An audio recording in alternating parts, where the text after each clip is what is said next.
এই যে দেখো সোমরা বাজার থেকে আসছে বাবা তারকেশ্বরের উদ্দেশ্যে যাচ্ছে।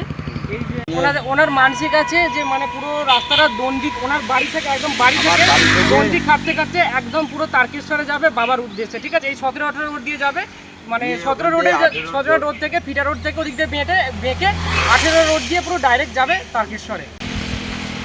হ্যালো বন্ধুরা, welcome back to my channel. কেমন আছো বন্ধুরা? আশা করি ভালো আছো। তো আমিও ভালো আছি, চলে এলাম তোমাদের সামনে আবার পরবর্তী ব্লগ নিয়ে। তো আজকের ব্লগ বলতে কি, মানে আজকে রাস্তা দিয়ে এই 17-18 রোড দিয়ে আসছিলাম, হঠাৎ করে দেখতে পেলাম দুই পুণ্যার্থী, মানে সোমরা বাজার থেকে, তাদেরকে জিজ্ঞেস করে যেটা জানতে পারলাম সোমরা বাজার থেকে পুরো 17-18 রোড দিয়ে দণ্ডি কাটতে কাটতে যাচ্ছে বাবা তারকেশ্বরের উদ্দেশ্যে বাবার মাথায়।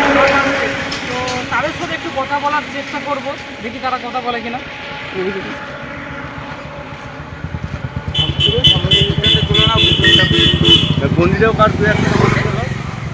এই যে দেখো সোমরা বাজার থেকে আসছে বাবা তারকেশ্বরের উদ্দেশ্যে যাচ্ছে। এই যে দাদা ভাই আছে, তো তো ভালো তো? হ্যাঁ ভালো। তো এই ইনি দুটো দাদা ভাই আছেন, তাদের নামটা একটু জিজ্ঞেস করো। আপনার নামটা কি? আমার নাম হচ্ছে গোপাল দাস। কোথা থেকে আসছেন? সুমরা বাজার, হ্যাঁ। করোলা মোড় থেকে আসছি। আর দুজনে কি একই জায়গা থেকে আসছেন? না, একই জায়গা থেকে আসছি। ইনি হ্যাঁ। আমার বন্ধু হয়। হ্যাঁ। আর ওনার বাড়ি হচ্ছে ঘাটতিগ্রাম। আচ্ছা।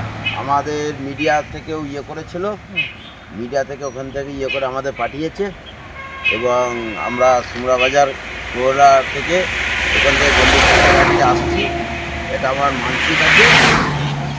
মানে ওনার মানসিক আছে যে মানে পুরো রাস্তাটা দণ্ডি, ওনার বাড়ি থেকে একদম বাড়ি থেকে দণ্ডি কাটতে কাটতে একদম পুরো তারকেশ্বরে যাবে বাবার উদ্দেশ্যে। ঠিক আছে, এই 17-18 রোড দিয়ে যাবে, মানে 17 রোড থেকে ফিটা রোড থেকে ওদিক দিয়ে বেঁকে 18 রোড দিয়ে পুরো ডাইরেক্ট যাবে তারকেশ্বরে। তো কতদিন আগে বেরিয়েছেন? আমরা 4 তারিখ বেরিয়েছি, সোমবার, মানে এই ইংরেজির 4 তারিখ, তাই তো? ইংরেজি এই 4 তারিখ আগস্টের 4 তারিখ থেকে বেরিয়েছেন বাড়িতে পুরো তারকেশ্বরের উদ্দেশ্যে। তো যাকে কথাগুলো আবার একটু এদিক ওদিক হয়ে যাচ্ছে, সেটা তোমরা মানিয়ে নিও বন্ধুরা। আর মোটামুটি আর আমরা হিসেব করে দেখি 5 থেকে 6 দিনের মধ্যে আশা করি চলে যাবো তারকেশ্বর বাবা। মানে আর 5 থেকে 6 দিনের মধ্যে বাবা তারকেশ্বরের কাছে এনারা পৌঁছে যাবেন।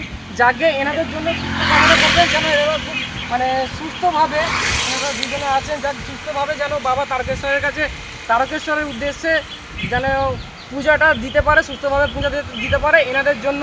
মানে এনাদের দেখে একটা ভালো লাগে, আনন্দ লাগে। মানে আত্মবিশ্বাসী হলে মানে অত দূর থেকে দণ্ডি কাটতে কাটতে যায়। এর আগেও আমরা দীপ ভাইয়ের ভিডিও দেখেছি, সেই আদিয়োগী যাচ্ছেন, তো তার ভিডিও তো সবাই দেখেছে নিশ্চয়ই। এই দাদাদের ভিডিও কজন দেখেছে জানি না, তবে এনাদের পারমিশন নিয়ে আমি ভিডিওটা করছি। তো এনাদের জন্য প্রার্থনা করবেন যেন সুস্থভাবে মানে বাবার কাছে জল ঢালতে পারে। এনাদেরকে একটু সবাই হেল্প করবেন, সাহায্য করবেন। রাস্তায় দাঁড়ালে অন্তত যাক তোমাদের কাছে একটু প্রণাম করে নিই বাবার কাছে। সবাইকে বাবা সবাই বলো হর হর মহাদেব, সবাই এনাদের জন্য হর হর মহাদেব, হর হর মহাদেব, বলে বাবা, বলে বাবা, বলে বাবা, জটধারী, জটধারী, জটধারী, ওই গেজা বাবা, ওই গেজা বাবা, ওই গেজা বাবা, ওই সিদ্ধি বাবা, ওই সিদ্ধি বাবা, ওই সিদ্ধি বাবা, ওই হর হর মহাদেব, ওই হর হর মহাদেব। এনাদের যাত্রা যাতে শুভ হয়, তোমরা মন থেকে দোয়া করবেন, এনাদেরকে আশীর্বাদ করবেন যেন সুস্থভাবে এনারা তারকেশ্বরে পৌঁছাতে পারেন। আর রাস্তায় কার এই 17-18 রোড দিয়ে আজই যাচ্ছে সোমবার, তো 17ই আগস্ট। তো কেউ দেখলে একটু সাহায্য করো এনাদেরকে, অন্তত একটু জল দিয়েও সাহায্য করো। তো আজকের মতো এইটুকুই। আশা করি ভিডিওটা তোমাদের ভালো লাগলে অবশ্যই লাইক করবে। আর এটা লাইক করার কোনো ব্যাপার নয়, এটা মন থেকে যদি চাও বাবার প্রতি ভক্তি থাকে অবশ্যই লাইক মন থেকে আসবে।